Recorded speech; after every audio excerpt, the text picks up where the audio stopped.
¿Por qué las deliberaciones con mini públicos, con paneles y tal, son importantes?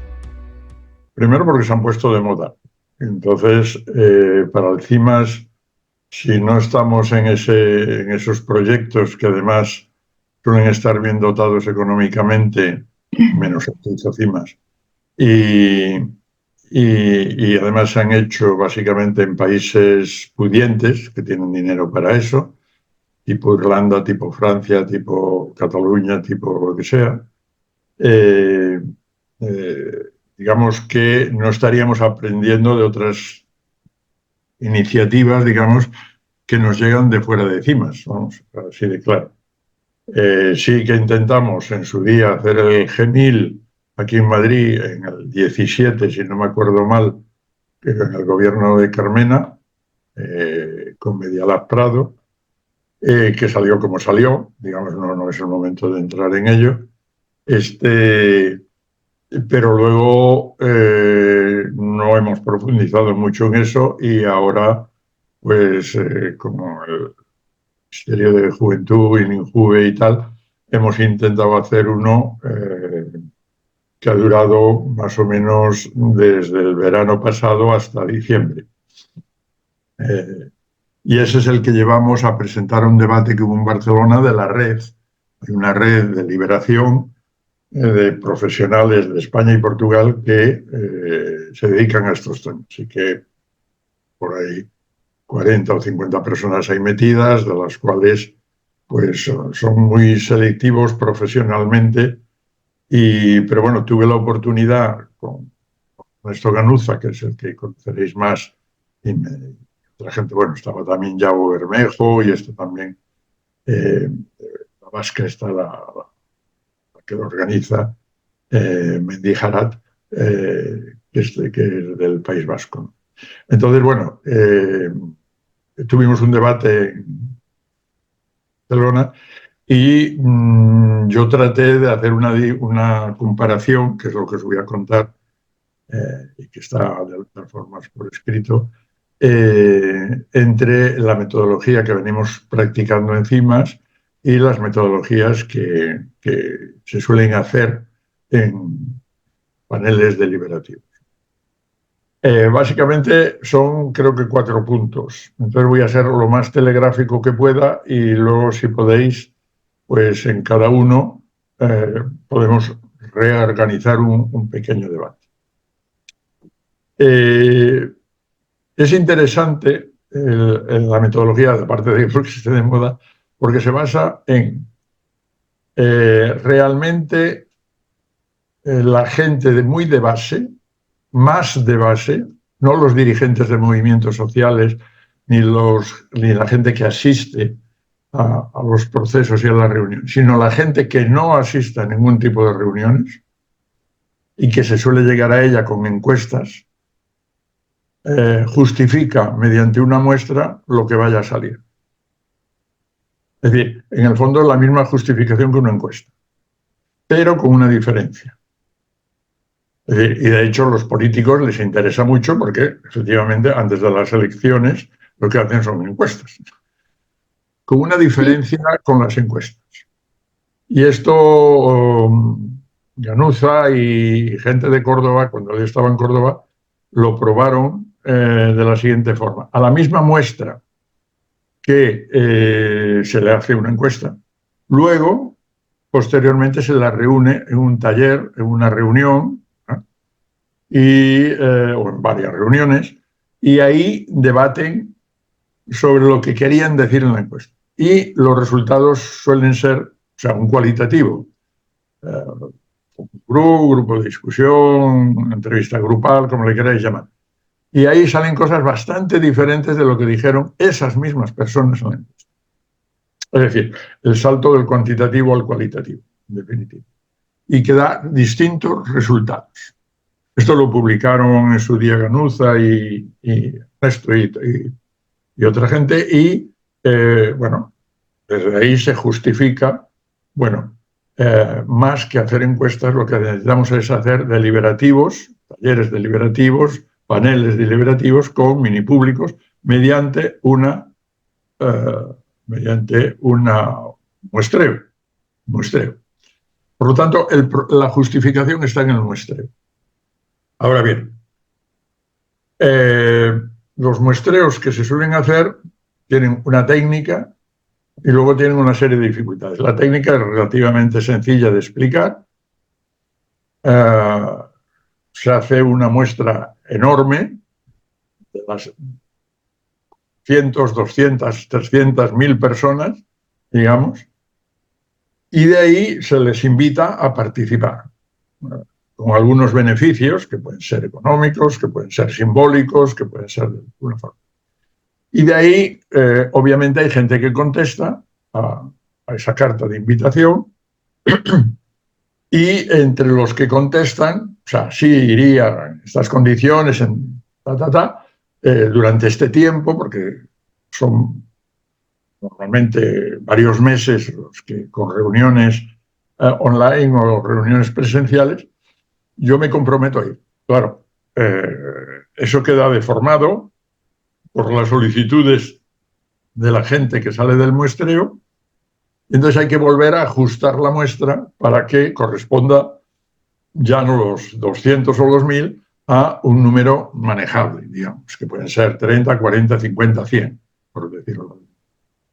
Y luego con esos 40 o 100 que primero que salen del sorteo, pero que salen voluntariamente del sorteo a ir a esos talleres, a esas reuniones, a esos paneles, con esa gente pues ya se hacen una serie de sesiones deliberativas en donde por una parte llega esta gente y llegan expertos en el tema correspondiente. Normalmente la mayor parte de las veces han sido temas ambientales.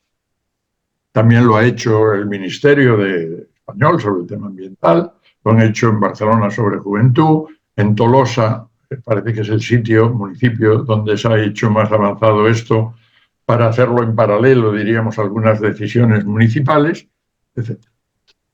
Bien, esta es la justificación y tiene una cierta lógica, digamos, de ir más allá de las encuestas, pero con la técnica básica del muestreo. A partir y esto, por lo tanto, es interesante para los políticos. Por ejemplo, en Irlanda, que no se atrevían a decidir, no recuerdo si era sobre el aborto o algo semejante de tema feminista, y ningún partido quería posicionarse, por la raíz católica que tiene Irlanda, decidieron hacer esto y finalmente fue la ciudadanía, por este procedimiento, quien decidió ir y lo mismo con otros temas ambientales. Se hace en Oregón, se hace en muchas partes ya de países desarrollados, sobre todo porque cuesta un dinero hacer todo este proceso, digamos.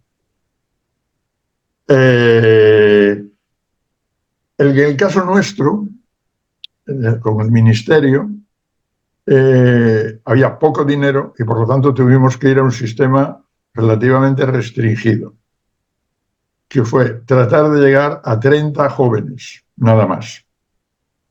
Esos 30 jóvenes salieron de una lista de 100 y pico, 200, que nos pasaron con la condición de que no fueran dirigentes ni fueran gente muy activa, digamos, de los Cruz Roja y de los diferentes movimientos juveniles que hay en España, a través del INJUVE y del Consejo de la Juventud.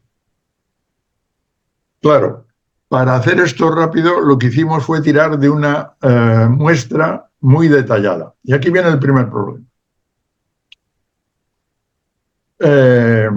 La muestra, todas las muestras, pueden ser muy ceñidas o muy amplias. Quiero decir, si yo en una muestra cojo hombre, mujer, clase social, edad y quizás lugar de residencia, barrio, rural, centro urbano, lo que sea, me sale una muestra, claro.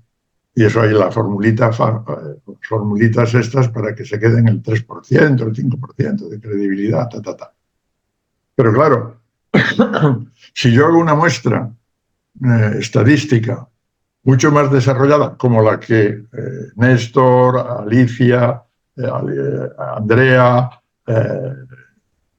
Amanda, etcétera, y hicimos, como hicieron ellas, en realidad yo les ayudé poco, sale una muestra muy detallada. ¿Por qué? Porcentaje de inmigrantes que han venido a España, juveniles, que podemos entrevistar. Porcentaje de jóvenes que están hasta los 24 años o desde los 24 hasta los 30.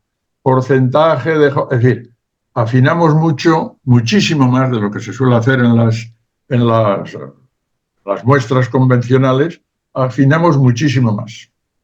Con lo cual garantizábamos una representatividad estadística muy superior ya que no teníamos una base de voluntarios tan amplia como se suele hacer otras veces, quiero decir, en estos procedimientos, sí lo ajustamos más por el lado de la muestra estadística clásica. Claro, ¿esto a dónde me lleva? Me lleva a que las muestras todas son relativas a cómo se diseña la muestra. Entonces, en el debate de Barcelona, cuando estuvimos explicando esto, me dijeron, bueno, pero entonces eso, claro, lo de la voluntariedad y la aleatoriedad del sorteo desaparece un tanto, porque se acerca más a la muestra más estrictamente tal. Y el sorteo, claro, porque al final nos quedaban 3, 4 personas para cada puesto, digamos. Y eso es un sorteo pequeño.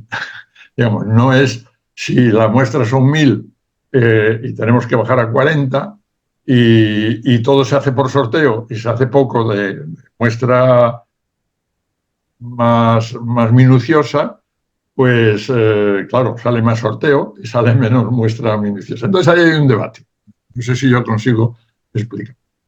Bueno, y luego esto se añade con otro problema adicional que ocurre en las que se suelen hacer, cogiendo a muchísimo público y haciéndolo casi todo por sorteo.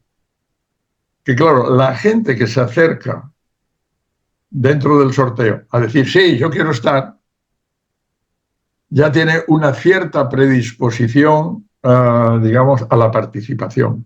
Por lo tanto, aparece un cierto sesgo en el sentido de que salen de una tendencia que sí les interesa el medio ambiente, o si les interesa el tema del aborto, o si les interesa el tema de la vivienda, o si les interesa el tema que se plantea.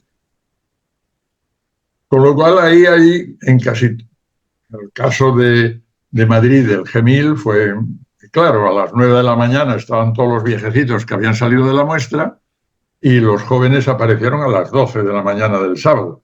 Es decir, pues, bueno, este tipo de sesgos se dan en estos procesos. Entonces, en el debate de la muestra,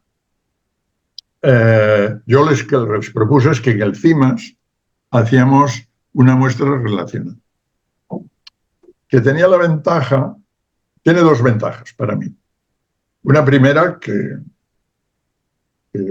la solemos usar, sobre todo en América Latina, en sitios donde no hay dinero para hacer esto, es que aunque no les juntemos inicialmente, sí les vamos a escuchar a los opuestos, a los ajenos, a los indiferentes, etcétera, etcétera, en las 12 casillas que tiene el mapeo de actores estratégicos. Entonces, ya vamos directamente, no a que ellos vengan a una reunión a nosotros, sino nosotros vamos a donde están los opuestos o donde están los... del sector bajo, del sector que no va a reuniones. Y además nos sale también los expertos, es decir, expertos opuestos, o expertos indiferentes, opuestos afines y opuestos diferentes. Es decir, que con nuestro muestreo relacional, entiendo yo, y que se podría incorporar perfectamente a otro sistema, tenemos en el nivel de la gente organizada expertos, en el nivel de sectores no organizados los circulitos no expertos. Y con los circulitos después, sí podemos, después de entrevistarles in situ, digamos, podemos invitarles a que vengan a esas reuniones, los llamamos talleres de creatividad o talleres de devolución, como se le quiera llamar, y hacemos una cosa paralela o parecida a la justificación estadística, pero donde siempre nos va a aparecer, por ejemplo, los opuestos. La posición de los opuestos, de alguna forma, en esos mapeos tiene que aparecer tanto a nivel de expertos como a nivel de sectores de base. ¿Cómo se pueden mezclar estas muestras relacionales con las muestras más de los paneles con mini públicos? Pues es algo que todavía no lo hemos intentado hacer, que yo sepa, en ningún lado, pero que sería una aportación CIMAS, entiendo yo, sociopráctica, como queréis llamar, a este debate. Este debate y a estas prácticas, ¿verdad? Para garantizar que haya una cierta pluralidad real de posiciones. También porque, por ejemplo, en el caso del Ministerio, vamos, del INJUVE, los expertos los elegía el INJUVE. Entonces, claro, eran expertos, digamos, que íbamos a decir lo que se quería decir.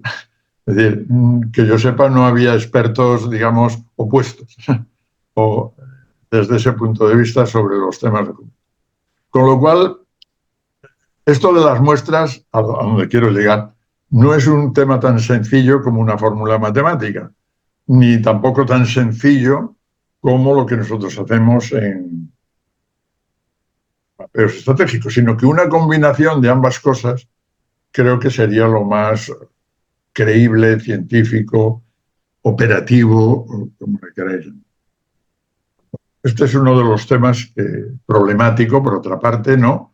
Que, bueno, esto fue noviembre, ¿no? O sea, el debate está allá y seguimos ahí con ese debate, o yo por lo menos sigo con ese debate. No sé si a alguien más le ha interesado este debate de cómo organizar las muestras para justificar decisiones políticas, porque al final se trata de hacer recomendaciones y decisiones políticas. Vale. A mí, en principio, no sabía cómo estabais haciendo o cómo habíais hecho el tema este del muestreo, entonces me parece bien vamos, lo que has comentado del muestreo relacional me parece que tiene cierto sentido y, bueno, es una cuestión fundamentalmente si se maneja con el resto de las otras metodologías, claro, o sea, no de manera aislada. Pero se me ocurre una pregunta, porque creo que eso también tiene que ver, y es, para ese muestreo, ¿cómo nos dirigimos a la gente?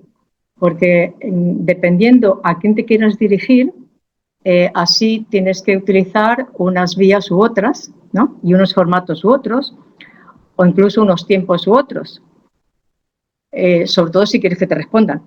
Entonces, ¿se utilizan, qué vías se utilizan o cuáles se han demostrado? Si es que habéis visto esa cuestión ya.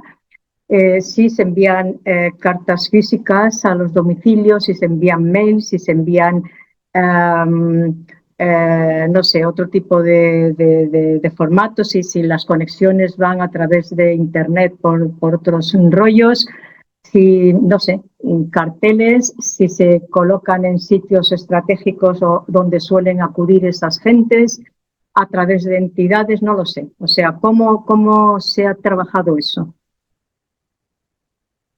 Bueno, como esto es una cosa muy concreta, yo las experiencias que tengo es la del GMIL directas, la del GMIL y la del INJUVE, ¿no? En la del GMIL, si yo no recuerdo mal, fue una carta del Ayuntamiento de Madrid, a través de Medialab Prado, a una muestra que habían hecho en la Facultad de Sociología, clásica, invitando a la gente a una reunión un sábado o un domingo por la mañana. Creo que era un domingo por la mañana, desde las 9 hasta tal. Y había una serie de incentivos menores, normalmente no se le pagaba a la gente, que yo sepa. Había una serie de incentivos menores, pues bueno, pues estar en el ayuntamiento, en la sala de Cibeles, no sé qué, contribuir a las decisiones públicas del Ayuntamiento de Madrid, etcétera, etcétera, etcétera. De las 1000 personas, por eso se llama G1000, a las que se invitó, acudieron unas entre 400 y 500, o sea, aproximadamente la mitad. Como digo, no acudieron todas con la misma voluntad, intensidad, motivación, etc. Sí que las dividimos en unas, no recuerdo cuántas, pero unos 30 o 40 mesas en el patio central de Cibeles. En cada una había una monitora o monitor que dirigía un papel. Primero, cuáles eran los problemas que les interesaban tocar y segundo, qué propuestas. Había un corte, un descanso a media mañana y después qué propuestas hacían en cada uno de esos. En el descanso, todo eso se centralizó mediante ordenadores, digamos, y salieron los temas principales que le interesaba a la gente.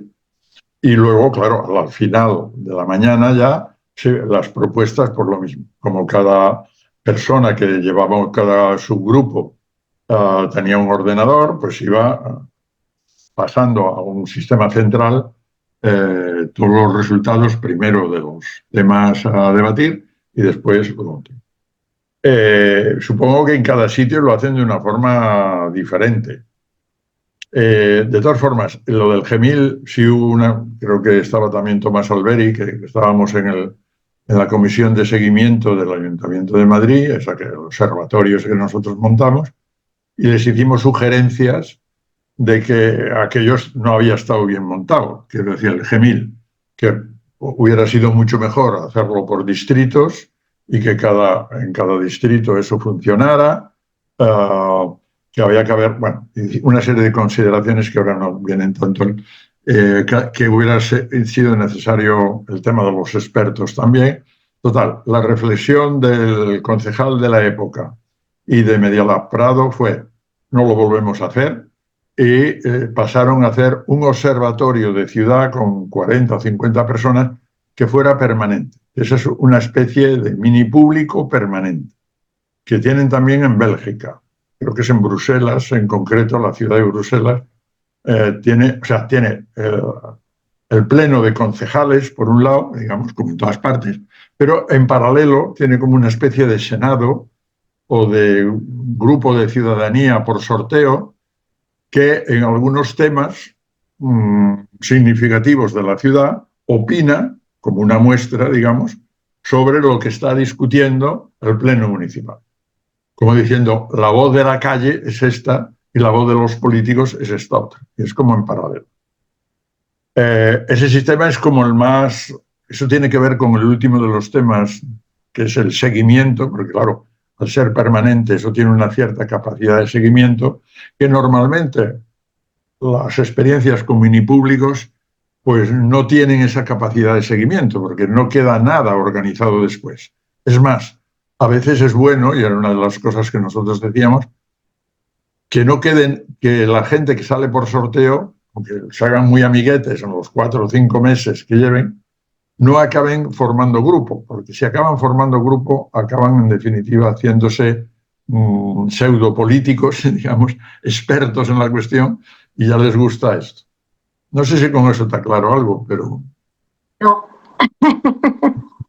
No, porque yo estuve también allí en lo del en el G1000S y yo lo que me refiero es, o sea, que me parece bien que sí, después se le hace la crítica a la institución diciendo que bueno, que mejor se podía haber hecho por distritos o en fin, en espacios más pequeños y tal, pero me refería a que si hay algún tipo de estudio en el cual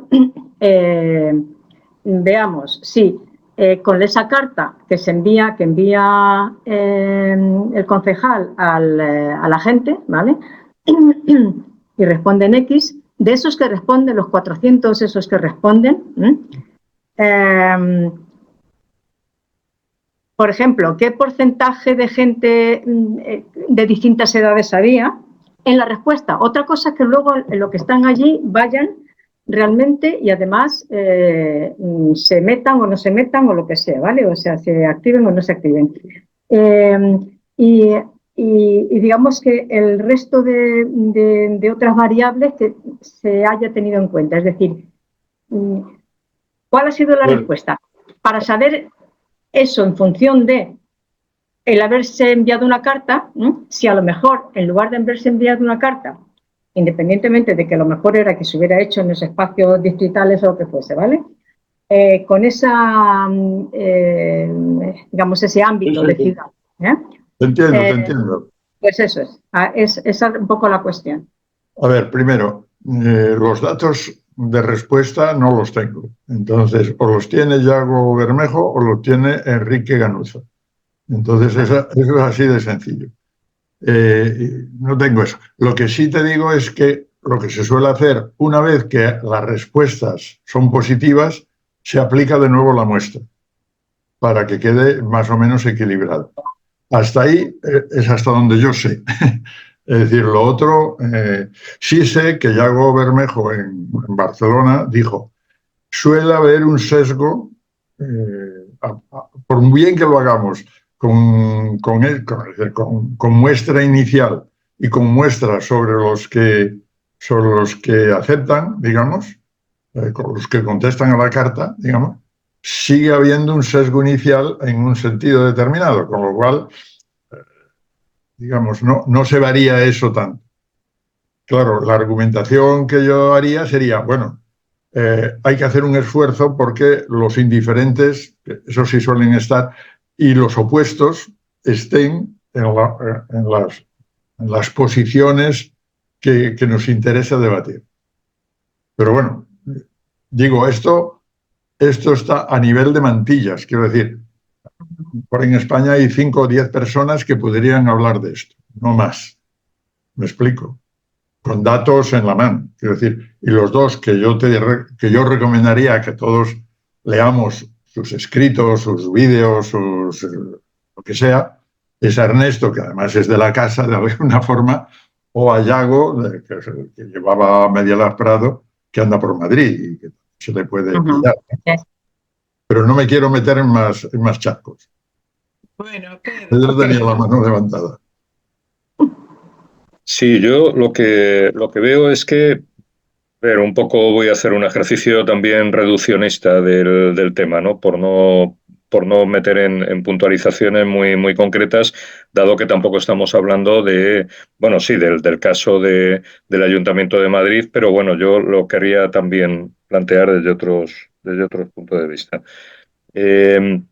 Siempre yo creo que la decisión que tomemos tiene que luego ser evaluada en función de cómo vamos conformando estas muestras, los sesgos que podemos tener o los sesgos intencionados que le queremos dar para llegar a propósitos propios de la investigación o del proceso, sino de la investigación, por no centrarlo de un punto de vista muy académico, del punto de vista ciudadano, pues del proceso en el que queramos esto ponerlo como un medio. Yo estoy recordando el caso de los escenarios de futuro que hacían Isabela Velázquez y el equipo de GA21 y esto, ¿no? Y entonces yo en uno que participé, pues efectivamente había una muestra intencionada.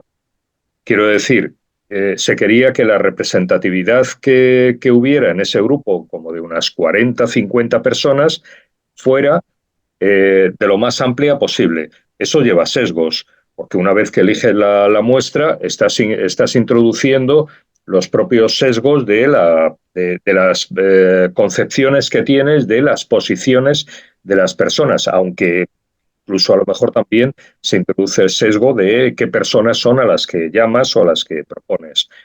Pero bueno, por lo menos era algo también parecido a lo que hacemos con la muestra relacional. ¿Quién está en este espacio, en esta cuadrícula de nuestro mapa relacional donde hemos identificado a estos actores a partir de las informaciones de otros actores que han sido quienes han elaborado los distintos mapas de los que partimos?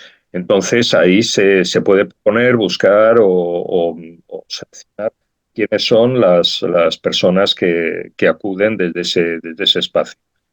Esta muestra de los procesos estos, de los escenarios de futuro, pues lo que hacía luego era ir cruzando unos espacios de debate con otros. Es decir, había un primer debate muy general donde se podía poner a distintos actores en cada uno de los grupos y se les proponía usted va a ir a este grupo y usted va a ir a este otro. ¿Por qué? Pues porque ya queríamos que el debate se hiciera de una manera muy, muy cruzada, como si fuese pues esto que hacíamos también, ¿no? De numerar las personas y a cada uno le tocaba según lo que fuera y por lo menos se trataba de diversificar los debates en cada grupo. Pero a continuación, en una segunda fase, pues se decía a quién le interesa trabajar este aspecto más en concreto. Y entonces esos grupos ya eran mucho más homogéneos, no eran tan heterogéneos como el azar podía dar a entender que se formaban los primeros. Bien, con todo esto a lo que quería llegar es a que estas muestras tan aleatorias pues nos pueden hacer que el azar nos diversifique el debate y de ahí surjan propuestas y sea mucho más generativo. Pues no sé hasta qué punto.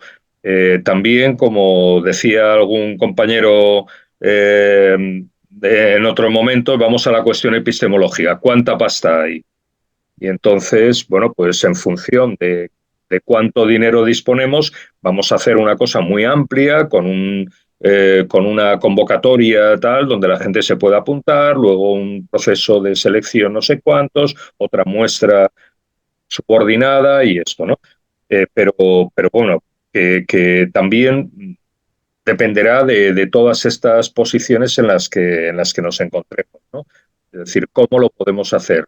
Magnífico, estupendo, genial y con mucha pasta, o con medios a lo mejor mucho más limitados y entonces vamos llamando en un distrito, por ejemplo, pues a personas que aleatoriamente, pero en un ámbito mucho más reducido, pues puedan ir convocándose a esto. Pero ya digo, yo creo que esto nos vamos a encontrar con cosas ya vistas, que ya conocemos también de otros momentos. Sí, el asunto, por no sé si queréis dedicarle más tiempo a esto, a mí me parece que el tema está abierto. Yo por lo menos lo veo abierto en dos sentidos. En los países donde hay dinero para pagar estas muestras y por lo tanto estos procesos de mini públicos, como es en general España, Europa, etcétera, hay que estar ahí, hay que estar en ese tema, porque desde el punto de vista de los políticos y desde el punto de vista del medio ambiente, de no sé qué, es lo que ahora mismo está justificando tratar de hacer algunas políticas. Por lo tanto, mi opinión, este tipo de innovaciones tenemos que asumirlas también desde mi punto de vista, desde CIMAS, de alguna manera. Segundo, cuando no hay dinero, que es el caso básicamente de América Latina y de otra serie de sitios, que como mucho se puede hacer un regalo simbólico o un poco más, para que vayan a un taller o para que vayan a una reunión de este tipo. El método que nosotros estamos siguiendo es bastante más coherente, quiero decir, garantizamos que hemos ido a entrevistar a gente que no está de acuerdo, en el caso de los jóvenes, a jóvenes que están en la extrema derecha, por ejemplo, y eso va al taller. Es decir, en boca de ellos si quieren ir y en boca de otras personas si no quieren ir, pero eso entra en el segundo tema que te quería yo plantear, que es el tema de los dilemas y los multilemas, que es otro de los temas que aparecen también en los mini públicos. Antes de pasar al tema de los dilemas y multilemas, sobre esto de la muestra, que para mí lo considero abierto, es decir, que en cada caso habrá que hacer una muestra como se puede hacer en cada caso. Es decir, según el dinero que te den, según el público con el que estés tratando, según el tiempo, según la justificación administrativa, política de quien te convoca. Había levantado la mano para comentar brevemente también nuestra experiencia más reciente, la de Néstor y mía, de los grupos de discusión que hemos hecho para el Ayuntamiento de Parla y el criterio que utilizamos para la muestra. Es verdad que, como comenta Pedro, al final, un primer criterio es la disponibilidad de tiempo y de recursos que tienes, ¿no? Y en base a eso, pues conformar los grupos de discusión en cuanto al número que te puedes plantear de grupos de discusión. Y luego, pues creo que nosotros hemos tenido en cuenta dos cuestiones fundamentales. La primera, las características sociodemográficas, en este caso de la ciudad de Parla, y entonces pues tenemos en cuenta las variables que influyen tradicionalmente más en el discurso y en la percepción, el sexo, la edad, pero también el barrio, el lugar de residencia en cuanto al barrio, igualmente también la nacionalidad, esas 4 variables. Pero luego, respecto al tema, que el tema de los grupos de discusión era cuál es la percepción ciudadana sobre el funcionamiento de la administración pública, pues ese tema también vimos que había que fijarse no solamente en una muestra probabilística, sino también tener criterios para una muestra más discursiva, ¿no? más estructural, más en base a los posicionamientos discursivos que pueda haber. La idea de lo que comentaba, de la propuesta que comentaba Tomás, de combinar ambas cosas, la muestra probabilística y la muestra estructural. En cuanto a la muestra estructural, había una cuestión fundamental. Si el tema era cuál era la opinión de la ciudadanía respecto al funcionamiento de la administración pública, pues ahí quisimos diferenciar en la composición del grupo de discusión entre la ciudadanía que no está asociada, con la ciudadanía que sí que forma parte de asociaciones. Pero dentro luego de los grupos de discusión que quisimos hacer con la gente que está vinculada al tejido asociativo, pues ahí diferenciamos entre las asociaciones que llevan más de 8 años, en este caso cogimos una cifra, unos años aleatorios, pero bueno, más o menos creíamos que 8 años era lo que nos pedía diferenciar entre las asociaciones que tienen más trayectoria y las asociaciones de más reciente creación. Sobre todo porque vimos que después del COVID hubo cambios en el tejido asociativo. Hubo asociaciones que dejaron de estar activas y otras que emergieron nuevas, ¿vale? Entonces, pues efectivamente, luego a la hora de conversar con las personas que acudieron al grupo de discusión, pues los resultados nos mostraron que efectivamente sí que los criterios que habíamos utilizado para definir esa muestra pues eran útiles. Porque efectivamente sí que había, por ejemplo, en el caso de las asociaciones, sí que había opiniones distintas entre las asociaciones, por decirlo de alguna manera, más veteranas con las asociaciones nuevas, respecto al tema específico que era objeto de estudio, que era el funcionamiento de la administración pública y sobre todo cuando nos centrábamos a preguntarle sobre el funcionamiento del ayuntamiento. Entonces, bueno, pues creo que es interesante hacer ese esfuerzo, ¿no? De no solamente, en algunos casos, pensar que la muestra se hace con criterios solamente probabilísticos, sino no se puede obviar el tema que es objeto de estudio y, por tanto, ver pues qué otros posicionamientos discursivos en la línea de lo que manejamos nosotros, ¿no? Esa distinción entre afines e indiferentes, ajenos y opuestos, pues podemos encontrar. Sí, yo creo que es la aportación que podemos estar haciendo, ¿no? La parte más cualitativa, grupos de discusión, y participativa, proceso, ¿no? Es decir, bueno, los ejemplos que hemos puesto pues nos indican que en cada caso hay que hacerlo de una forma diferente, pero sí justificarlo. Eso sí que creo que es importante desde un punto de vista de seriedad profesional, justificar con justificaciones cruzadas, quiero decir, la estadística probabilística, la estructural y tal. Incluso, bueno, lo que sí hemos comprobado es que la gente va cambiando su opinión según van siendo los debates, ¿no? Y no es lo mismo para una encuesta que para un grupo de discusión, que para un proceso en donde hay no solamente una reunión, sino 2 o 3 reuniones seguidas, ¿no? En donde la gente, por ejemplo, y públicos, cuando se hace pues hicimos una reunión presencial de toda España. El beneficio era venir hasta Madrid, los jóvenes, no sé qué, a ver si tal. Pues en octubre, y luego hubo varias reuniones, creo que 2 o 3 por internet, y luego una final en diciembre también con presencia. Entonces la gente iba cambiando, digamos, matizando sus posiciones de unas a otras, con lo cual, si combinamos las 3, la estadística del grupo de discusión y los talleres de creatividad, pues eso va ganando en riqueza y en profundidad, claro. Eso es. Pero bueno, eso depende también de los medios, ¿no? El segundo tema que yo quería plantear era el tema de dilemas y multilemas, que sí es una cosa que hemos trabajado bastante ya en las metodologías nuestras, y que en los mini públicos no se plantea así. Y eso fue otro debate en Barcelona que tuve con la gente de Tolosa, con la gente de Barcelona, con la gente que hacía esto. Porque en la práctica se plantea siempre un dilema. O sea, en cada tema, el tema es medio ambiente, o el tema es aborto, o el tema es vivienda, o el tema es... Y a la gente que llega de la calle, digamos, se les plantea un dilema. Y además se nombra así, dilema. ¿Cuál es el dilema que ustedes tienen que resolver? Y hacer propuestas. Entonces yo le decía, ¿realmente la gente debate sobre un dilema? ¿O en el debate aparecen varias posiciones más allá del dilema?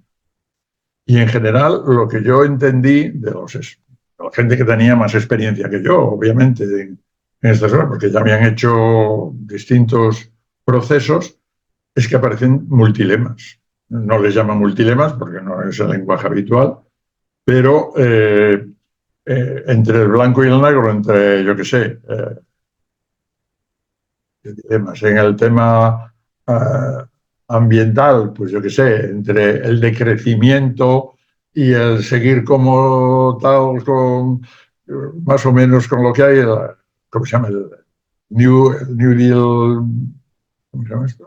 El Green New Deal, entre el Pacto Ecológico Europeo y el decrecimiento, podría ser un dilema, pues la gente saca muchos más matices en todos los debates. Entonces, claro, le decía, pues es que entonces eso hay que organizarlo. No se puede plantear solamente un dilema. Es decir, bien que se empiece por un dilema. Yo no tengo, nosotros mismos en los multilemas lo que tratamos es las 2 posiciones que hemos recogido mayoritarias, pues son la A y la contra A, por decirlo de alguna forma, la B o la blanca y la negra. Pero luego hay grises, hay verdes, hay azules, hay rojos, hay de todo, ¿no? Entonces, la innovación que saldría aquí, entre lo que nosotros proponemos o venimos proponiendo y los dilemas que se plantean allí, es que los dilemas tienen que ser dilemas abiertos a nuevas posiciones que la gente que dinamiza eso, pues puede ir matizando.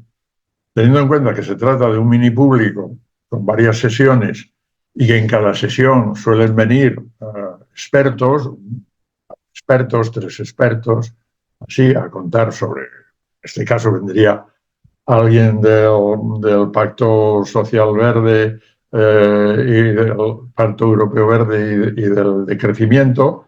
Bueno, pues ahí empiezan a aparecer otras posiciones. Oye, esto sí, pero esto como transición, esto como no sé qué, esto nos echa a todos para abajo, esto es un bluff y la IA, la inteligencia artificial va a consumir muchísima energía y va a ser todavía todo esto peor.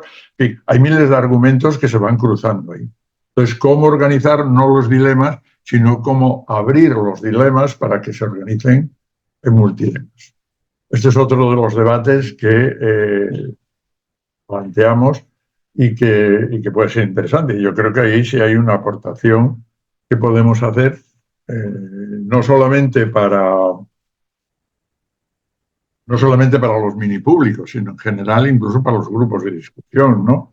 Es decir, si las preguntas en un grupo de discusión, en un grupo cualitativo, se formulan inicialmente como dilemas, es decir, ¿Tienes razón la administración o tienes razón las asociaciones? Tal como ahora plantaba Luis, ¿no? Sino, bueno, hay muchas más posiciones, ni unos ni otros, los unos y los otros pueden llegar a un término medio, a lo mejor hay formas superadoras en donde la administración gana y las asociaciones también, en fin, hay formas de pensar a partir de 4 o 5 temas mínimo que se contraponen, se diferencian, y no más allá de 8 o 9 posiciones, por lo menos en la experiencia que yo tengo, cuando se pasa de 5 y se llega hasta 9, son cosas, son temas, o sea, son abarcables por un grupo, por un taller, por 15, 20 personas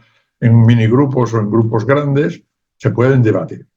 No son 25 cosas ni 50 cosas, que ya te mareas, pero tampoco son 2 ni 3. Es decir, son un número suficiente de elementos para que dé juego tanto en un día autodiagnóstico como en abrir campos de superación, ¿no? O sea, caminos, bueno, esta no y esta no, pero de estas 6 o 7, entre estas 3 o 4 podemos armar algo que abra un camino superador para pasar de los autodiagnósticos a las propuestas, ¿no? Que todavía no son propuestas concretas, aterrizadas con tal, pero que ya abren por dónde van los posibles consensos o consentimientos de los grupos, ¿no?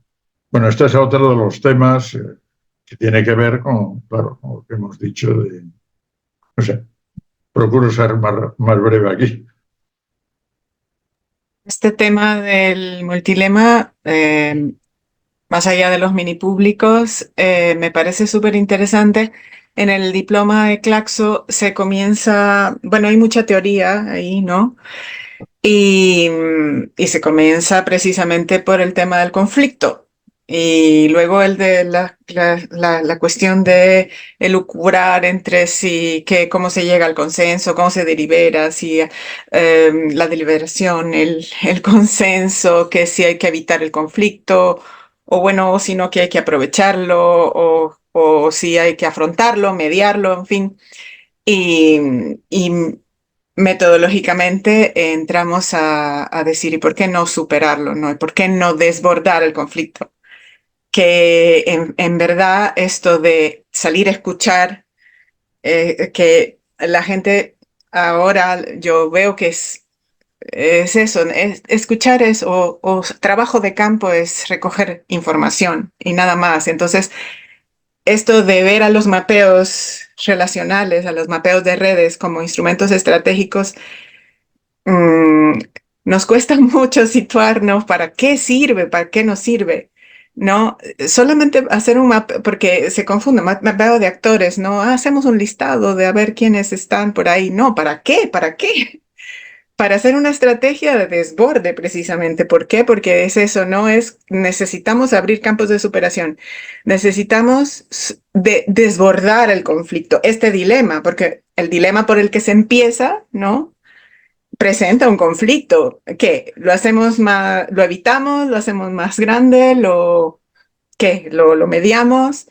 Pero el buscar esas posturas que se salen de este campo de dilema, ahí empezamos bueno, y no solo a encontrarlas, sino el paso de la escucha a la fase de planificación, a la fase de las propuestas que requiere hacer el salto de la evolución, es importantísimo. Entonces, ahí es donde se hilan todos los saltos metodológicos de los que hablamos siempre, ¿no? El de la escucha, el de pero como una previa estrategia con el mapeo estratégico de redes para ver a dónde están estos dilemas, a dónde están estas tensiones, pero no para entrar en ellas, sino para poner, porque precisamente el enfoque de proceso nos lleva a eso, a que la gente no se quede en que hice una encuesta o me hicieron una entrevista y entonces se frició. Es como que Su opinión quedó ahí, solo es esa opinión y nunca va a cambiar. Y la verdad es que todos nosotros cambiamos la opinión, cambiamos nuestra postura, pero la cambiamos en relación en relación a las posturas de otros, ¿no? Y eso lo provocamos haciendo que la gente se encuentre, y que las voces se encuentren, y que además no discutan las personas, sino que se discuta sobre las ideas. Eso también es otra cuestión que la gente no ve, ¿no? Dice, llamo a todos, ¿qué hago para hacer un mapeo de relaciones? Llamo a los afines, a los afines, los diferentes, los ajenos y a los opuestos, los llamo a todos para que hagamos un mapeo. Digo, a ver, no, que no son capaces de ver o sea, es como estamos viendo la participación a veces y la mayoría, yo no sé por qué, como una aplicación mera de técnicas, ¿no? Y de decir, ¿y esto pero no ven ese para qué, para qué que estamos hablando de verdad, ¿para qué hacemos talleres? ¿Para qué hablamos de talleres participativos más allá de una encuesta, más allá? No obviando la potencialidad que tiene una encuesta o que tiene una entrevista, porque también, ¿no? Pero ir más allá, ¿por qué vamos a los talleres? ¿Por qué usamos esto, no? Porque para aplicar unas técnicas, no, porque las técnicas hay que aplicarlas con un para qué. Entonces a mí me parece, bueno, eso, que lo del multilema, eso, como dice Tomás, nosotros le llamamos multilema, pero son todas aquellas consideraciones, todas aquellas posturas que además se ven en este mapeo, ¿no? De entre 9 y 12, que matizan y que van y que superan o desbordan unos o más dilemas que se encuentran sobre un tema en un momento determinado. Hay dos elementos más. ¿Cómo se hacen las recomendaciones? Es decir, el paso 4, además de los dilemas, multilemas, está pasar a la recomendación. Bueno, yo insisto en que suele ser bueno el sistema este que hacemos de votaciones ponderadas o de votaciones colaborativas o de votaciones con puntos o como se le quiera llamar, o SW, como se le quiera llamar. Porque en los mini públicos, al final también hay siempre grupos pequeños, ¿no? Para hacer debates más eso, grupo pequeño, plenario, grupo pequeño, plenario, grupo pequeño, plenario. Esa lógica que parece que es coherente para que todo el mundo pueda hablar y en el plenario se puedan ir tomando decisiones. Bueno, en el grupo pequeño funciona el grupo pequeño, un sistema más o menos anónimo, que puede ser rotativo, como decía antes Pedro, para algunos temas. Yo me quiero quedar en tal tema y paso por todos, pero me quedo en alguno, o lo que sea, tipo el World Café o lo que sea. Bueno, ese tipo de técnicas.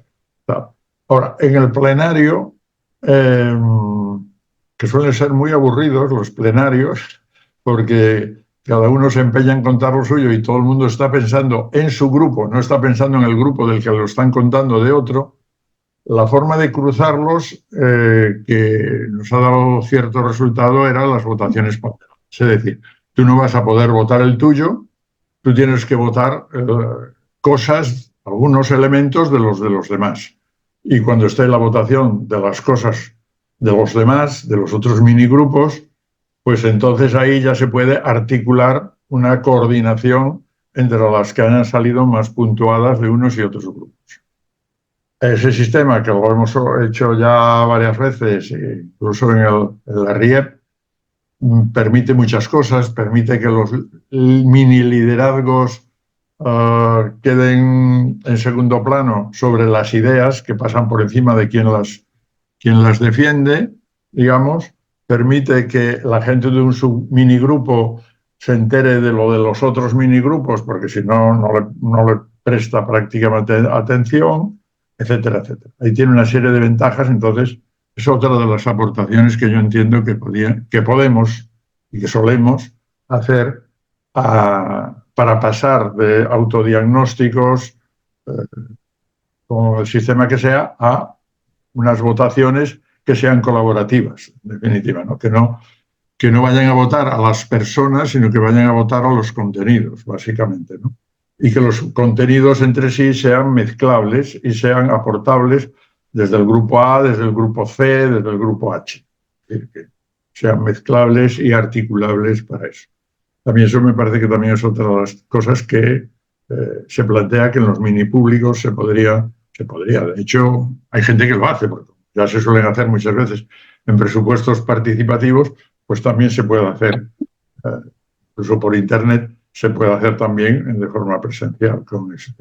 Y luego queda el último tema, solo para señalarlo, que es uno de los defectos graves que suele tener el mini público. Pero Carmen ha levantado la mano. Carmen ha levantado la mano, espera, antes del cuarto.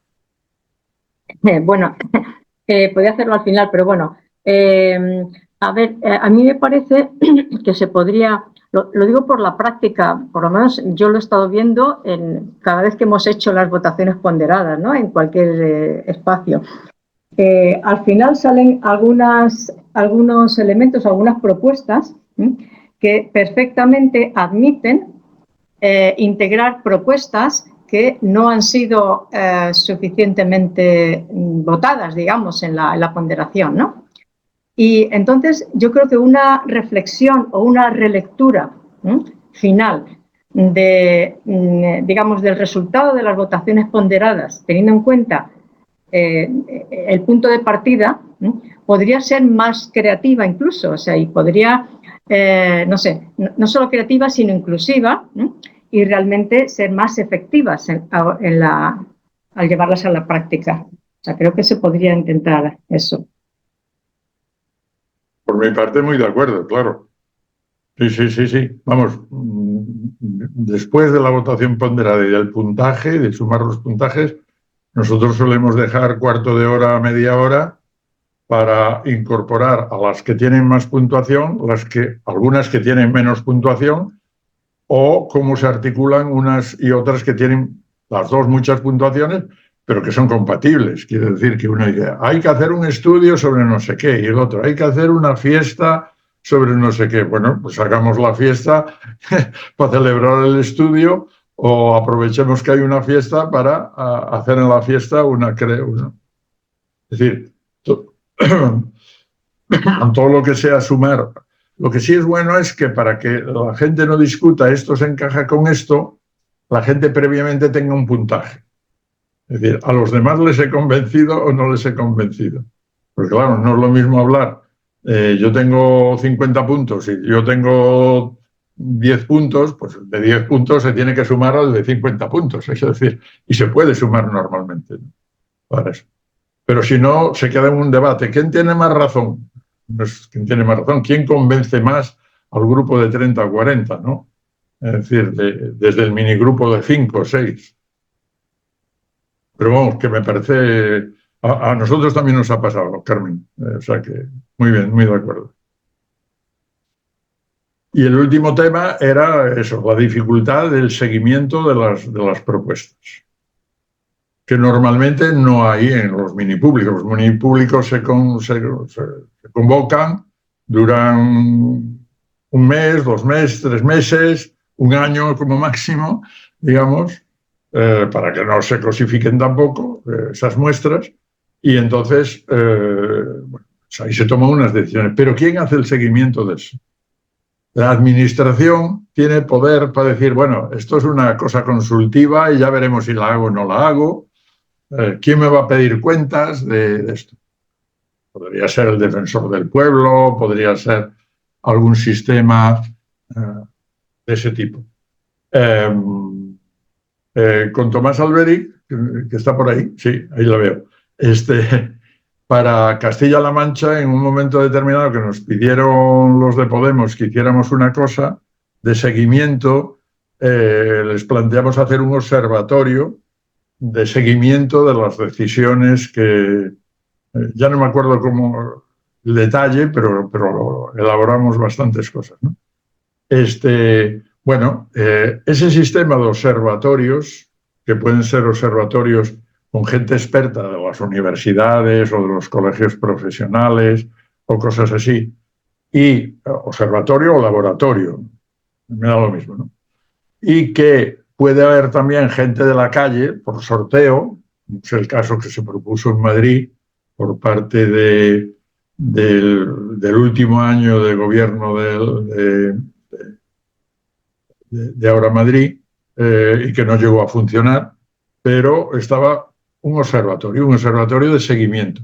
Y ese observatorio de seguimiento sí puede ser un laboratorio observatorio en donde haya una representación popular por sorteo, o de alguna manera, digamos, y expertos y expertas que, debatan, digamos, sobre lo mismo que debate el consorcio municipal, los electos, digamos, y las electos, pero no para todos los temas que lleva un ayuntamiento, que es el gobierno autonómico, lo que sea, sino para algunos temas que pueden ser polémicos, que pueden tener actualidad y que sería algo así como una especie de defensor del pueblo, pero colectivo, con expertos y con gente popular de la calle, por decirlo así. Eso es una línea también interesante para las democracias participativas. Que claro, en Castilla-La Mancha no nos hicieron ni puto caso y además a las siguientes elecciones desapareció Podemos. Entonces, pues, no había caso de seguir con eso. Pero bueno, a mí me parece que es un ejercicio interesante para los 50 o 100 años siguientes en que las democracias participativas pueden ir cuajando poco a poco.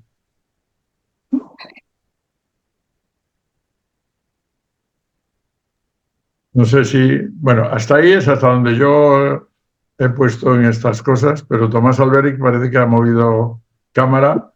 Sí, sí, no sé si me oís. Sí. Sí, vale, gracias.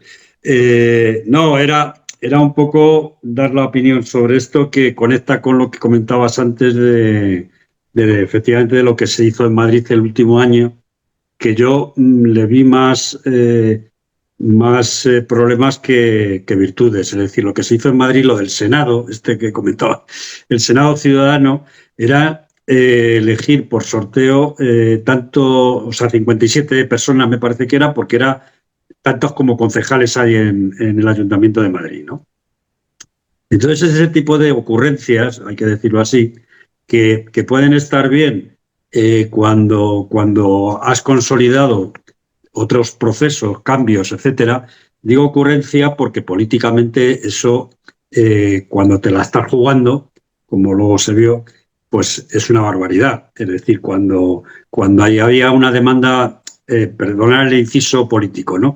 Porque era también la opinión que pues, me acuerdo del presidente de la Federación Regional de Asociaciones Vecinales, ¿no? Que decía, esta gente falta un año para las elecciones y siguen inventando cosas como si fueran a gobernar toda la vida, ¿no? Decir, bueno, pues ahora se nos ocurre esto y tal. Creamos un Senado ciudadano donde por sorteo puede haber 57 personas, una por concejal, que paralelamente al pleno del ayuntamiento pues van a debatir cosas y a plantear cosas, etcétera, ¿no? Entonces eso daba nulo resultado porque en una ciudad como Madrid, de más de 3 millones de personas, pues el elegir 57 por sorteo, pues claro, eso tiene un sesgo que dice, bueno, ¿eso para qué va a servir, no? O sea, ¿para qué va a servir eso? O sea, eso realmente ni es un observatorio, es decir, otra cosa, ni es apoyarse, como decían las federaciones, dice, bueno, en vez de apoyarse en lo que existe de colectivo, que son las asociaciones vecinales y otras asociaciones que tienen su sesgo, pero hay miles de personas participando, aunque sean 5 en cada asociación, pues ahora inventamos una cosa por sorteo que se pone al mismo nivel que los concejales, ¿no? Bueno, pues eso, la verdad es que yo creo que es poco participativo y poco operativo, ¿no? Otra cosa es lo que comentabas ahora, Tomás, de decir que es un poco recoger, si nos acordamos de cuando surge lo de los núcleos de intervención participativa, y luego le llamábamos jurados ciudadanos, que era para temas específicos. Cuando en un distrito, en un barrio, hay un problema de difícil solución, o hay un debate simplemente importante, urbanístico, medioambiental, etcétera, pues se elige a 100 personas o a las que sean por sorteo para que durante un tiempo pues estudien el tema y elaboren un informe. Yo creo que eso sí tiene más posibilidades de funcionamiento, ¿no? Es decir, pero claro, es en un barrio o en un distrito, como mucho, ¿no? No a nivel de ciudad, que yo creo que lo que hace es, bueno, pues romper las dinámicas, o sea, que tiene poca utilidad. En definitiva, mucha inversión de tiempo y de dinero incluso, pues claro, para que esa gente pueda estar ahí y tal, y poco resultado, ¿no? Es decir, era un poco, poco por si queríamos explicar un poco más eso o tal, ¿no? Bueno, eso lleva a otra polémica.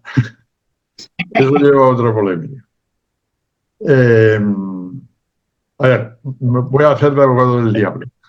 Voy a hacer bueno, no voy a decir el nombre de la persona, de Mediala Prado. Realmente, en la justificación pública, la participación de las federaciones, de asociaciones de vecinos, que por cierto es de donde venimos la mayoría, yo por lo menos, ha ido perdiendo, por alguna razón, legitimidad, a pesar de que tiene mucha gente organizada, esto es evidente. Pero dentro de la democracia representativa, y hasta qué punto las asociaciones, los sindicatos, los ecologistas y las feministas cuentan con la opinión de la base social no organizada. Esta sería la crítica, digamos, que desde los laboratorios, de Zaragoza, de Madrid, de no sé dónde, se le ha hecho a los movimientos. Los movimientos cuentan con un 1, 2, 3, 5% de la población muy activa, pero la gente no activa no interviene. Entonces, por otra parte, las encuestas que captan a la gente no activa, pues son cosas muy puntuales y que ya hacemos la crítica de las encuestas. Entonces, los mini públicos se justifican, digamos, incluidos estos que como bien dice Tomás, pues pueden ser una ocurrencia de última hora, se justifican. Nosotros sí contamos durante X meses con la opinión de los sectores no organizados. Entonces, esto lleva a esa polémica, en definitiva. Entonces, yo creo que hay que estar en esa polémica y darle solución a esa polémica.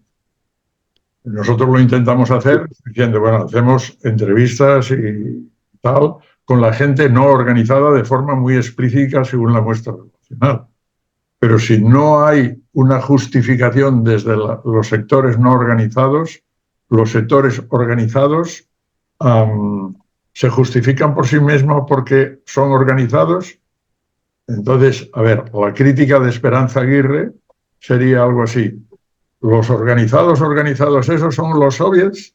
¿O los soviets son los del sorteo del Gemil o de no sé qué?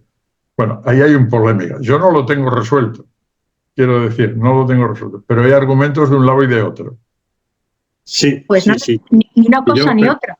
Sí, claro. Yo, perdonar por no terminar un poco el debate. Es decir, que yo creo que esos procesos son complementarios y son interesantes. Es decir, que no es... O sea, yo hacía la crítica más a lo bestia con lo del Senado Ciudadano, porque no es... Claro, una cosa es los mini públicos y las otras cosas que estáis planteando, que me parece muy interesantes. Yo ya por fin me he enterado de lo que es los mini públicos. Y otra cosa es lo de crear un Senado Ciudadano paralelo, no sé qué, no sé cuánto. Es decir, pero por supuesto que los sectores organizados tienen un sesgo y representan solamente a una parte de la ciudadanía, sea movimiento ecologista, feminista, vecinal o los que van a manifestarse para tirar piedras a Ferraz. Es decir, que cada uno representa a unos. Entonces, hay que contrastarlo con efectivamente, a mí me parece interesante siempre combinar, ¿no? Lo cualitativo con lo cuantitativo. Es decir, lo que habéis estado contando, ¿no?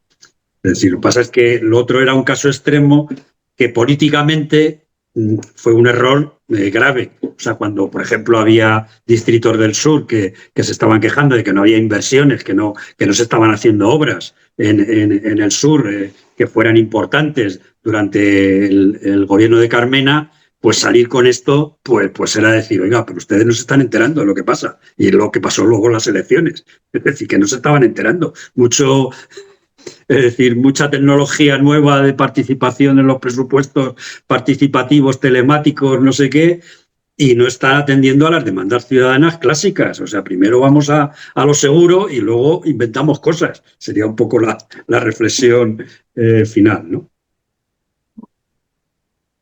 Yo, si queréis, le meto un lío más todavía.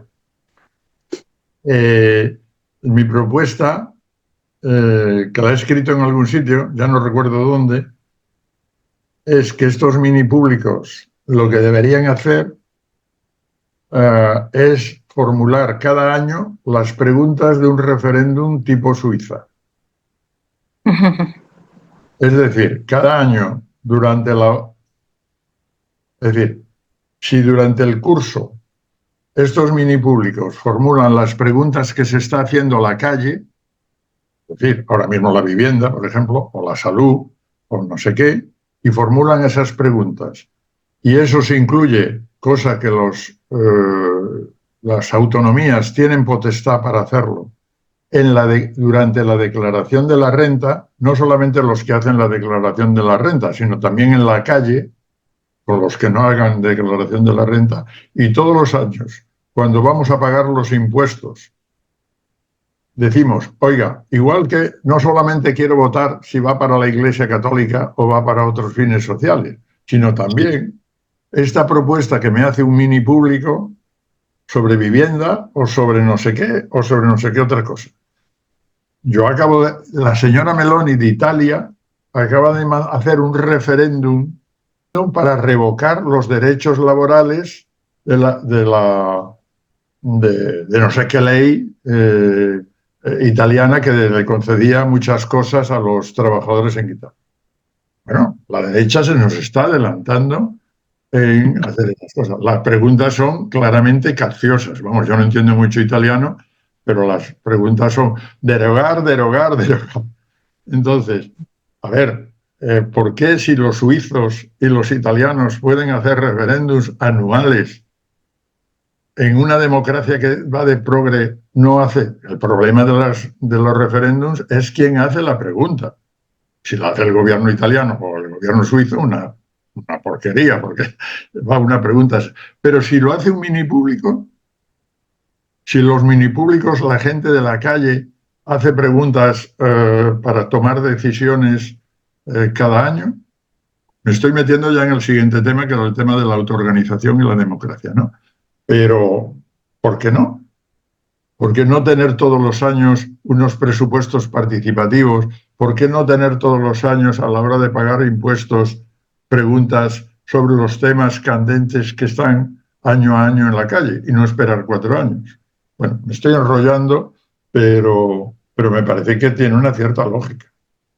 Y combina mini públicos con... y ahí, obviamente, ahí puede hacer campaña la Federación de Asociaciones de Vecinos, los sindicatos, las feministas y los ecologistas, vamos, porque hay un referéndum público, digamos. Va. Ahí el problema es quién te deja hacer un referéndum público. Ni la izquierda, ni la derecha, ni el centro, ni arriba, ni abajo. Teóricamente, en la Constitución española y en las declaraciones de las rentas nos preguntan si queremos darle el dinero a la Iglesia Católica o a otros asuntos sociales. Amplíe usted lo de asuntos sociales, oiga. Que sí, si te entiendo perfectamente, Católica, y me parece una idea estupenda. A la salud, a la educación, a no sé qué. Amplíe usted eso. Pero ¿qué político o política te va a dar pie a eso? Algún demócrata habrá alguna vez. Ni izquierda, ni derecha, ni arriba, ni abajo. Ni al centro, y para adentro te lo comes tú y te lo aplicas en tu casa. No, pero si la derecha derechona lo aplica... Claro, es que sí, a mí eso es lo que me preocupa. Con un mini público, lo aplica a su merced. Ella hace la pregunta. No claro, por eso digo que que la apuesta porque lo haga un mini público me parece estupendísimo. Me parece, y que debería ser una ley vital el hacer un referéndum todos los años y que se meta en la declaración de la renta, y para los que no hagan declaración de la renta también, incluidos los jóvenes universitarios, etcétera, etcétera. Me parece una idea estupenda. Pero ¿quién te da la opción? Ni la izquierda, ni la derecha, ni nadie. A nadie o sea, a ninguna persona política le interesa.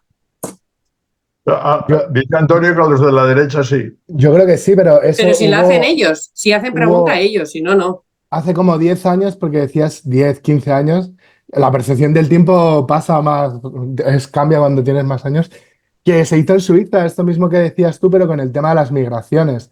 Es decir, expulsamos a los inmigrantes que delincan, o incluso ampliarlo más, expulsamos a todos los inmigrantes bueno, en Suiza se llegó a la determinación de que no, porque alteraba ciertos límites constitucionales, etcétera, el Estatuto del Refugiado y así. Pero vamos, claro, yo creo que las izquierdas tienen miedo por eso. La derecha lo que le preocupa es un referéndum en Euskadi o en Cataluña. Pero una vez que eso lo pueden bloquear de cualquier manera, ¿cuáles son los límites de lo tolerable o intolerable? A mí, claro, como demócrata que creo que sí que soy, Tomás, es lo que me preocupa, ¿no? Que yo ahora estoy muy contento porque mi hija va a un cole que está en tribunal y es una plaza que está pues totalmente desahuciada, y gracias a los últimos presupuestos participativos hemos conseguido que se apruebe que se remodele la plaza, ¿no? Y yo me he sentido por primera vez protagonista como vecino, no como pues un dinamizador o algo así. Y le veo todo el sentido, ¿no? Luego, claro, tengo pues eso, el miedo de decir, una cosa es que hemos decidido, y además ha sido un compi arquitecto el que ha hecho una propuesta, que luego van a hacer lo que les dé la gana dentro de lo que hagan, ¿no? Porque además es una plaza que se remodeló hace 10 años. Pero en cualquier caso, bueno, veo eso. Pero a mí, claro, como individuo, como ciudadano, me preocupa. ¿Y si planteamos, pues eso, que los inmigrantes no tengan acceso a los mismos derechos, o que la ayuda, como han planteado colectivos sociales como Gas Social, sea primero para los nacionales? O no sé, o sea, que a mí me parece que el éxito que han tenido las derechas en los últimos 20 años ha sabido decir, hostia, no, en la democracia es donde nosotros podemos medrar, no fuera de ella. Estos movidas totalitarias y todos estos planes están muy bonitos, pero no, vamos a hacer la utopía dentro de la democracia. La utopía fuera de la democracia no funciona, porque rápidamente se ve que es un mecanismo muy obvio, ¿no? Que no crea eso, adhesión social. Pero ¿y si lo hacemos dentro de la democracia? Y es lo que ha conseguido pues, todos los partidos en Italia, en Estados Unidos, que luego retuercen la democracia y todo lo que sea, pero bueno, tienen la legitimidad democrática y se la dan los ciudadanos, ¿no? Si en esos mini públicos, en un barrio conflictivo, se decide, vamos a expulsar a los gitanos, no queremos que haya gitanos, a mí me produce realmente miedo que una población mayoritaria, y el 50 y, no vamos a decir el 51 porque está la movida, están las mayorías, un 60% en una población eso, tensionada, dice, sí, vamos a expulsar a los gitanos. ¿Qué hacemos?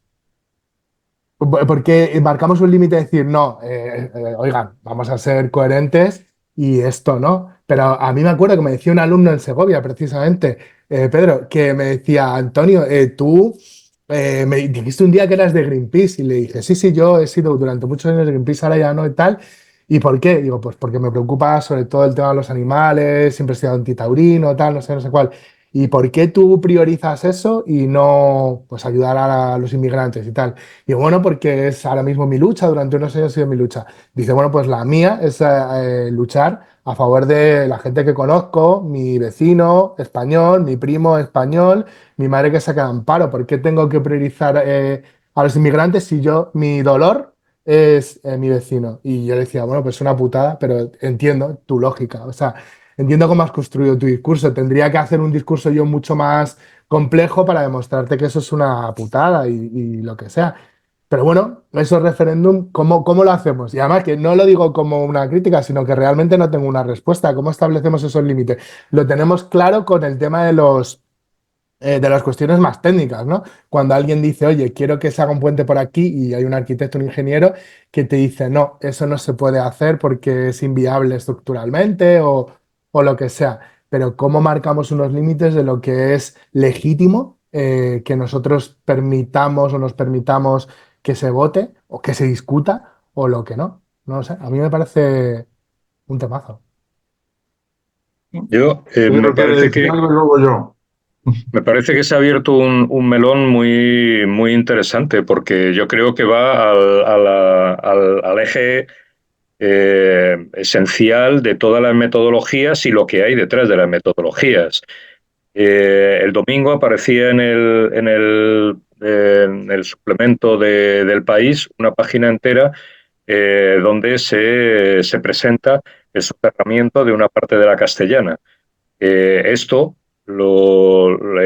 Esta página y esta explicación con unas fotos maravillosas, estupendas, todo en verde, como el greenwashing pues indica, pues lo promociona Ferrovial.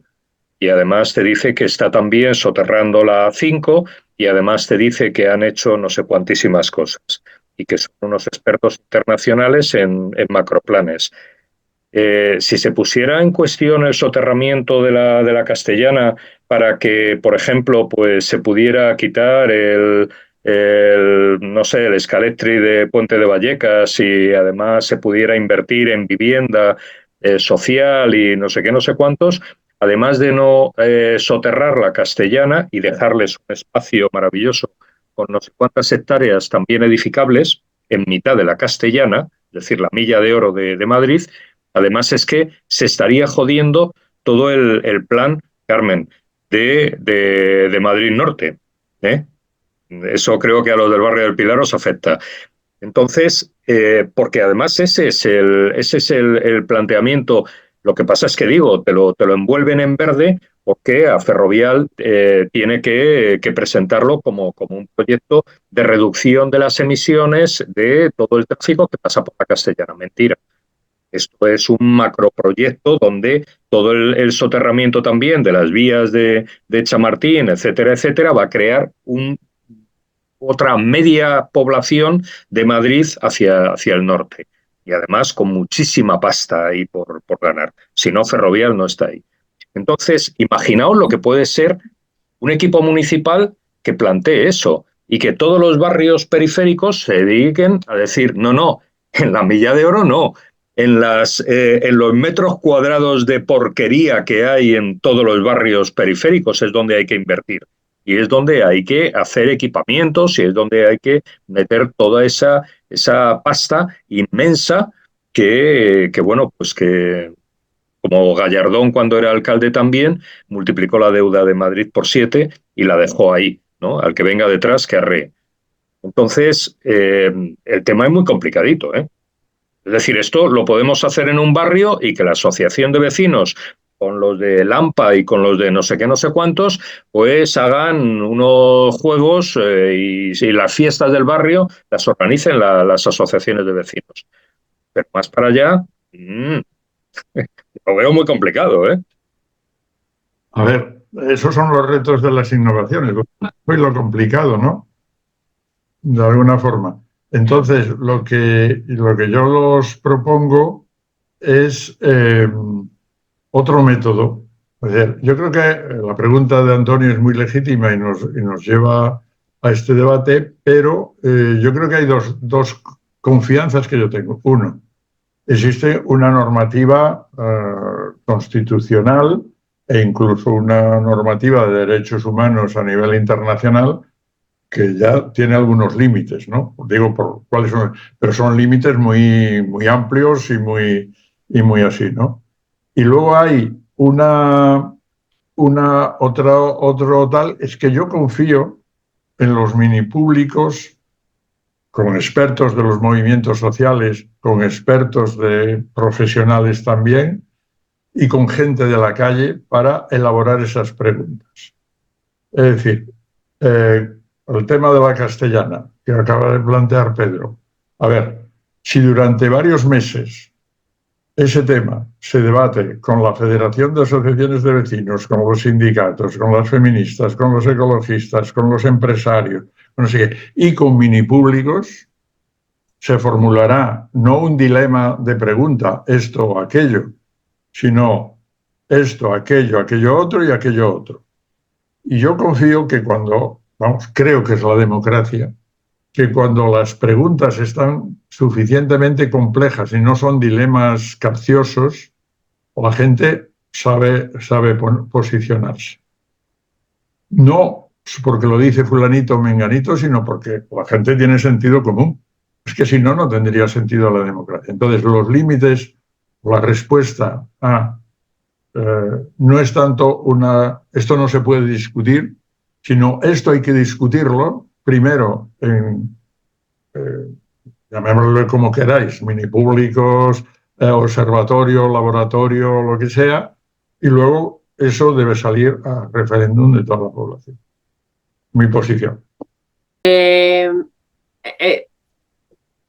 gustaría compartiros una experiencia a nivel micro, ¿no? Para responder lo que planteabas tú, Antonio. A mí también me da pánico escénico y, por ejemplo, ha comentado Tomás lo de los derechos humanos, la Constitución y lo que tú quieras, que nos lo pasamos por el forro. Pero, por ejemplo, en Alcalá, cuando tuvimos el gran conflicto en un distrito, que dentro del Consejo de Barrio se daban de leches y era muy fácil no hacer nada porque o unos iban en contra de otras o otras iban en contra de unos. Entonces, ahí la estrategia para llegar, o sea, el planteamiento era ¿qué quiere hacer el Consejo de Barrio? Y no podíamos acceder a eso, o sea, no podíamos, en este caso, hacer la pregunta del referéndum, ¿no? Porque entre ellos estaban a peleas. Entonces, la estrategia ahí fue hagamos un marco común, hagamos una constitución, hagamos una declaración de derechos humanos conjunto, es decir, hablemos primero de cuáles son las normas de juego, de respeto, de no sé qué, no sé cuál, que luego me garantizó a mí en el proceso en el que, o sea, me garantizó el que en el momento que se planteara hacer algo, a mí no se me fueran por peteneras. Que está sesgado, llámelo como queráis, pero a mí me facilitaba por ejemplo, que lo que se planteara no iba en contra del respeto del otro. ¿Me explico? Entonces, el generar ese marco común con esa gente diferente me permitió a mí, a la hora de trabajar qué es lo que queremos preguntar en el referéndum, el que la pregunta y la respuesta no fuera algo fuera de la ética, por decirlo de alguna manera. No sé si me he explicado. Claro, ¿cómo se hace eso? A nivel macro, ni idea.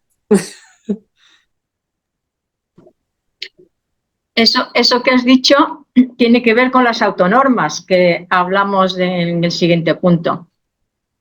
Pero vamos, hoy no va a dar tiempo a entrar a eso. No, yo creo que ya estamos en el tema del siguiente tema de la democracia autoorganizada y esas cosas, vamos. Es el caramelito para el siguiente tema. Eso es.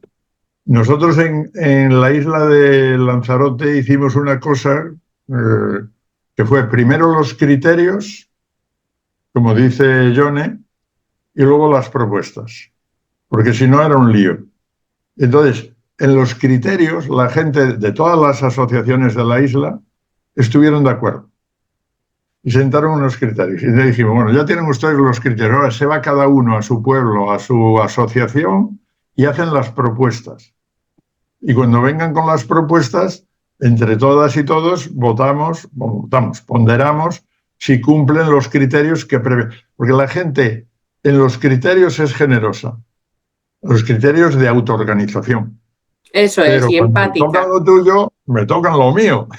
Y entonces, pero como ya están los criterios puestos, lo que estaba diciendo John, estoy muy de acuerdo.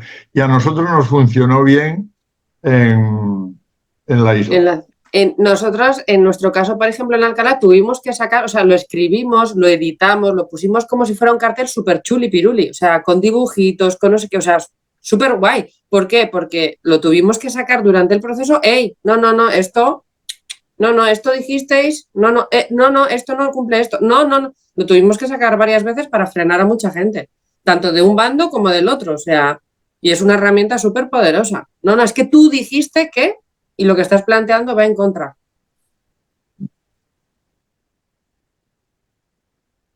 Yo, hablando de proceso, me parece que esto, para saltar a una escala de ciudad, requiere o es algo muy obvio que casi el referéndum está decidido desde su propio planteamiento, porque es algo donde ya hay una opinión muy generalizada, muy distribuida, en la que, bueno, pues el debate se va a reducir a una mayoría y luego una minoría de los más zorocotrocos, o bien los debates importantes. Yo ya digo, o sea, yo el domingo cuando eché un vistazo ahí a esa página dije, joder, cómo no lo están vendiendo, ¿no? Cómo además nos están diciendo, mira, esta no tiene vuelta atrás. Es decir, a Florentino Pérez le han jodido el proyecto Bernabéu de conciertos de todas las semanas, 2 conciertos de Taylor Swift.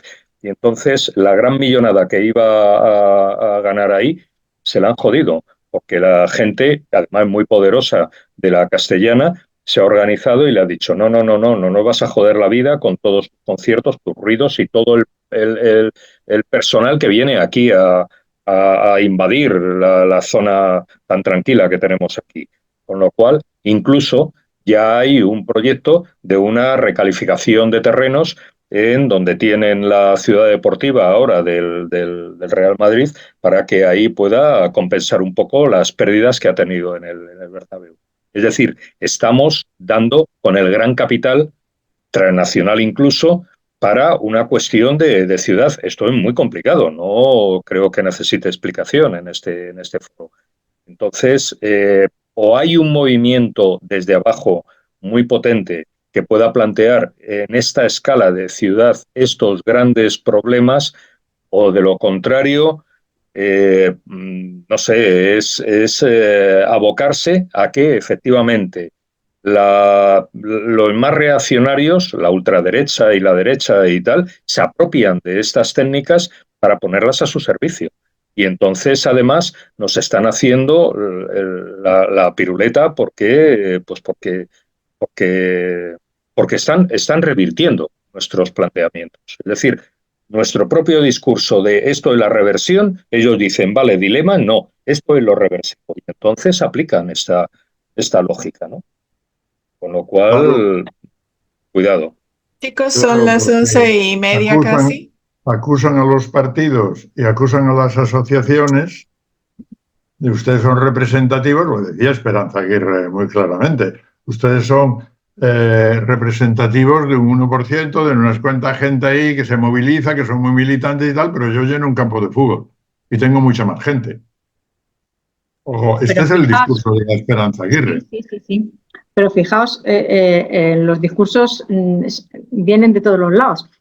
Estoy recordando que cuando los foros territoriales, aquí en el distrito de Fuencarral El Pardo, organizamos, o sea, debatimos en el foro abierto, debatimos unos criterios para seleccionar las propuestas que como foro queríamos apoyar en los presupuestos participativos. Y tenemos una serie de criterios que además eso difundimos también mucho, etcétera. Bueno, pues eso, por ejemplo, lo llevamos también a las mesas de foros que había, ¿no? de todos los distritos, con la intención de que en todos los distritos se pudieran trabajar ese tipo de cuestiones, esos criterios u otros, los que considerasen más prioritarios, ¿no? En función del territorio en concreto, y que se pudiera hacer después a nivel de toda la ciudad. Pero ahí, por ejemplo, ¿qué pasó? Pues contábamos, por un lado, con que, bueno, que en cada foro territorial pues había gentes diversas, ¿no? Y algunas gentes pues tampoco estaban por la labor. Pero, por ejemplo, la propia asociación, la propia Federación Regional de Asociaciones Vecinales no estaba tampoco en esa línea, porque ya de entrada los foros territoriales le marcaban bueno, ¿y ahora qué hago, no? O sea, me habéis quitado mi espacio, ¿no? Que son los distritos, los barrios, y yo ahora aquí ya no tengo lo que tenía antes, ¿no? Entonces ya había ahí como un contrapeso, ¿no? Para que esto, por ejemplo, se pudiera difundir. O sea, que es que las cosas vienen por todos los lados.